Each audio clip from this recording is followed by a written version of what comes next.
أعوذ بالله من الشيطان الرجيم بسم الله الرحمن الرحيم الحمد لله رب العالمين والصلاة والسلام على أشرف المرسلين سيدنا محمد خاتم النبيين وعلى آله وصحبه أجمعين أشهد أن لا إله إلا الله وحده لا شريك له وأشهد أن محمدا عبده ورسوله صلى الله عليه وسلم. We've come to the third phase in Ramadan, reprising the three phases. أوله رحمة وأوسطه مغفرة وآخره عرق من النار. The beginning of it is mercy. Allah pours out His mercy on the fasting people.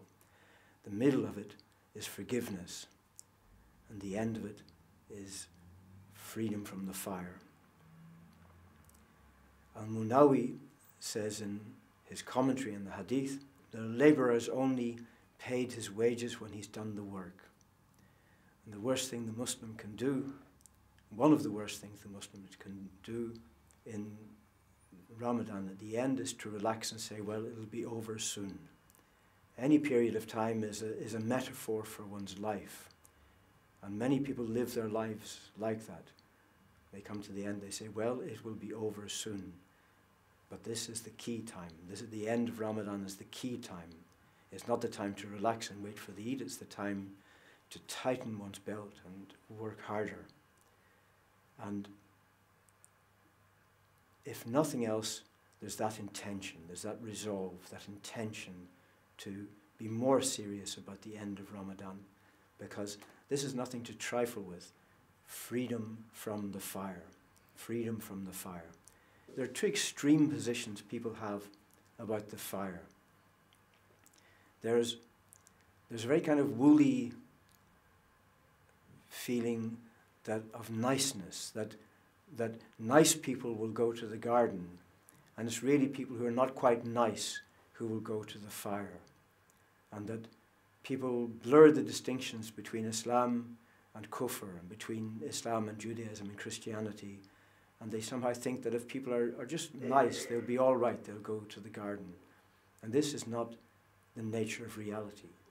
The fire is a reality. The garden is a reality. They exist now. They exist now.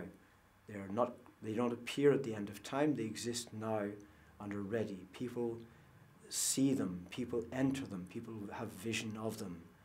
There's visions that are more real than daily lived life, daily experience. They're there now. They're truth.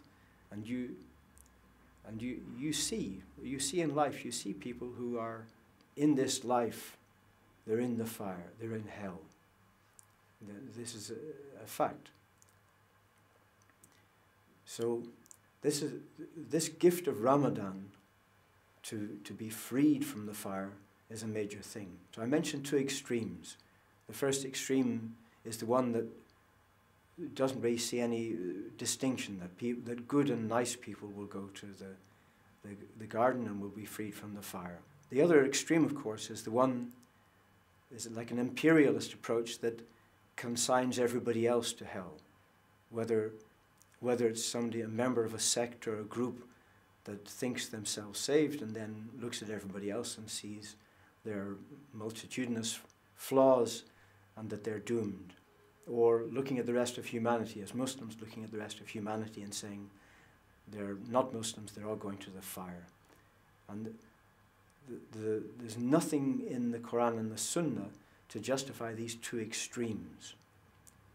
On the other hand, every deviation in Islam that's ever come about has been because people have found texts in the Quran and the Sunnah to justify it. There's a middle position. And of course the arbiter is Allah Ta'ala. Allah decides. We have indications from our knowledge about these matters, but Allah decides who is in the garden and who is in the fire. And this is from before time. It was written in the womb. It was decreed.